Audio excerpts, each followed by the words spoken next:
몇 년 전 장례식장에서 서빙 아르바이트 하던 시절에 겪은 이야기를 한번 이야기를 해보도록 하겠습니다.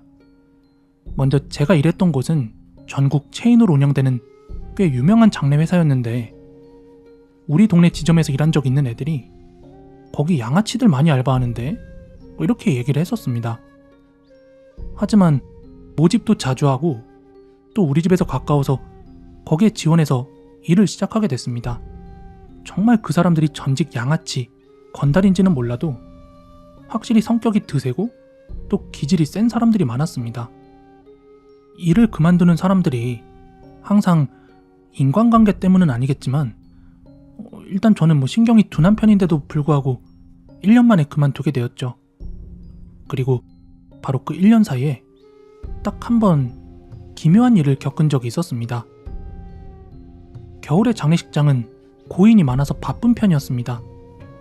이제 고령의 노인, 고인이 많고 또 저는 부탁받으면 거절도 잘 못하는 성격이라 사람이 부족하다고 하면 쉬는 날도 억지로라도 출근을 했습니다. 당시에는 규정 같은 게 없다 보니까 하루에 12시간 이상 일을 하기도 했고, 그리고 또 동료들과 부딪히거나 하다 보니까 정말로 피곤했어요. 처음에는 가벼운 두통이나 허리 통증들이 단순 과로라고 생각했습니다. 근데 당시에는 부모님과 함께 살았는데 어느 날부터인가 그 피로가 어머니에게 전이 된 듯한 느낌을 받았습니다. 이게 감기일까 싶었지만 열도 기침도 없었습니다. 아마도 그 무렵부터였을 거예요. 검은 그림자 같은 뭔가가 우리 집을 어슬렁거리기 시작했습니다. 우리 집은 고양이를 키우는데 그 실루엣이 딱 고양이만 해가지고 우리가 착각한 줄 알고 대수롭지 않게 넘기곤 했죠. 그리고 이어지는 일들은 밤중에 벽을 손톱으로 토독토독 두드리는 듯한 그런 소리가 들렸고, 또 자다가 머리를 툭툭 치는 느낌의 눈을 떠보면 누가 얼굴을 때리고 있었어요. 아침에 일어나면 머리카락 끝가닥이 꼬여 있기도 하고, 이런 짜잘하지만 이상한 현상들이 있었습니다. 너무 피곤해서 항상 집에 돌아오면 바로 뻗기 바빴는데 이런 일들이 신경 쓰이긴 했지만 그냥 무시하고 지나갔습니다. 그러던 어느 날이었습니다.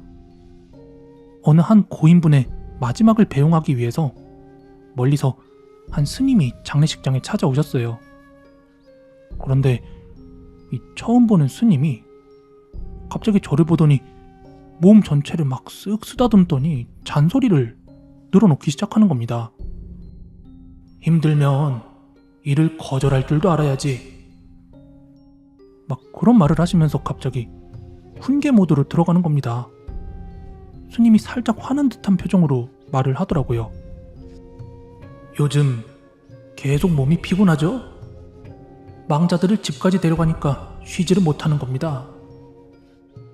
순간 소름이 쫙 끼치면서 원래는 멀쩡하던 속이 갑자기라도 토할 것처럼 울렁거렸습니다. 여러 말씀을 하셨는데 기억나는 게 몇 마디 없는 것도 참 이상해요. 사람이 착하니까 들러붙는 겁니다. 에휴, 곧 배도 아프겠네.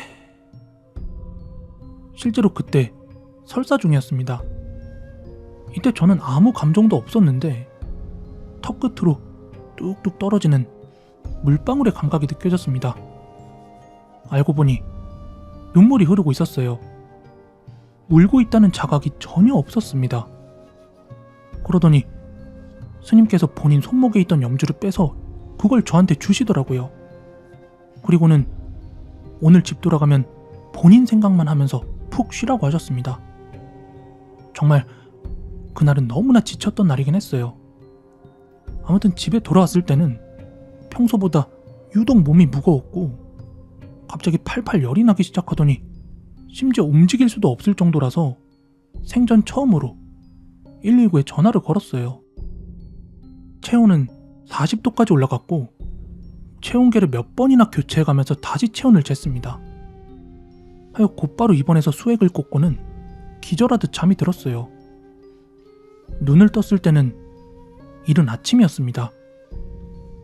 온몸은 땀이며 눈물이며 콧물로 다 젖어 있었고, 믿을 수 없게도 바지에는 설사까지 찌렸습니다. 세상에서 가장 수치스러운 경험이었지만 왠지 모르게 몸은 개운해져 있었어요. 기운이 다 돌아온 건 아니었지만 한결 가벼워진 느낌? 결국 이틀이나 병원에 있다 퇴원을 했고, 이때 체중은 5kg나 빠져 있었습니다. 업체에는 심한 몸살이라고 통보 후 며칠 동안 연락 없이 적당히 놀고 쉬었고, 그 사이 체중도 다시 올라왔습니다. 아무튼 알바를 다시 나가고 나서 한 2달쯤 지난 뒤에 그만뒀는데, 그 후에도 그림자 같은 걸 몇 번 본 것 빼곤 이상한 일은 없었습니다.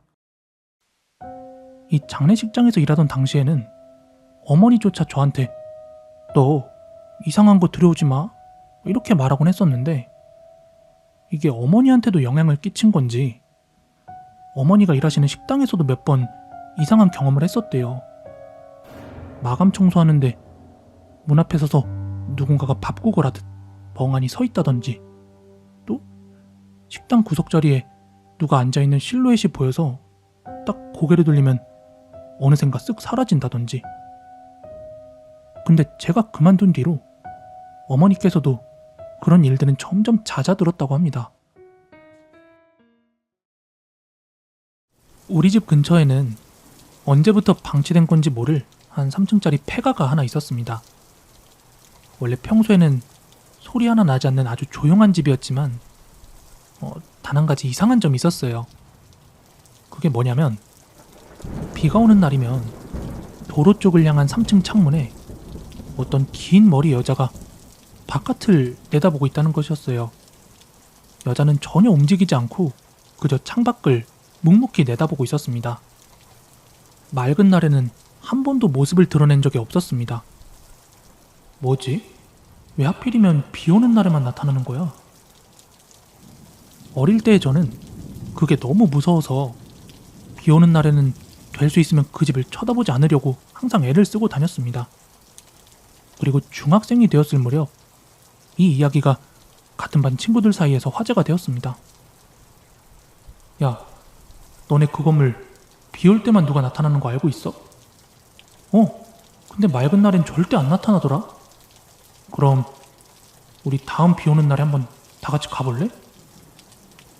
우리는 다음에 비가 오는 날이면 한번 그 집으로 다 같이 가보기로 했습니다. 그리고 실제로 비가 오던 어느 날 오후, 학교가 끝나자마자 우리 셋은 그 폐가로 향했습니다. 그리고 이 집 앞에 도착하자 역시나 3층 창문에는 그때 그 여자가 서 있었습니다. 무표정으로 멀리 정면만 응시할 뿐이었죠. 우리는 그 폐가 안으로 들어갔습니다. 구조는 단순했어요.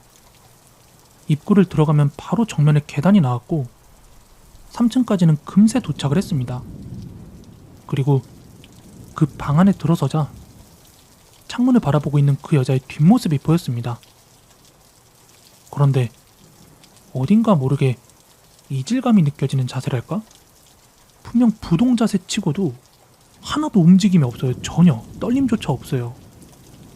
이걸 같은 층에서 바라보고 있으니까 역시나 무서웠지만 막상 무슨 일이 생기면 도망치자라고 생각을 하곤 멀리서 한번 불러봤습니다. "저기요, 여기서 뭐 하세요?" 몇 마디 말을 걸어봤지만 여자는 아무 대답도 하지 않았습니다. 그리고 조금 더 가까이 다가가자 그건 마네킹처럼 생긴 아주 큰 실리콘 인형이라는 걸 알게 되었습니다. 여러분들 알고 있는 그런 리얼돌 같은 인형이죠. 그리고 얼굴을 확인했더니 마치 살아있는 것처럼 정교했습니다. 뭐야, 인형이잖아. 우리들은 웃으면서 다시 건물을 내려가서 집으로 돌아가기 시작했어요. 그런데 제 집으로 돌아가는 길에 문득 이런 생각이 들었어요. 얘들아, 잠깐만. 생각해봐. 비 오는 날엔 인형이 있는데 맑은 날엔 아무도 없었다? 이건 폐가 안에서 누군가가 인형을 꺼내고 놓고를 반복했다는 얘기잖아. 그 사람 누구지? 그리고 왜 하필 비 오는 날에만 그런 거야? 우리는 너나 할 것 없이 비를 가르면서 도망치기 시작했고, 다음 날은 비가 그쳤지만 다시 확인하러 갈 용기가 나지 않았습니다. 그 뒤 몇 년이 지나고 나서 폐가는 철거가 돼서 지금은 주차장으로 이용되고 있습니다.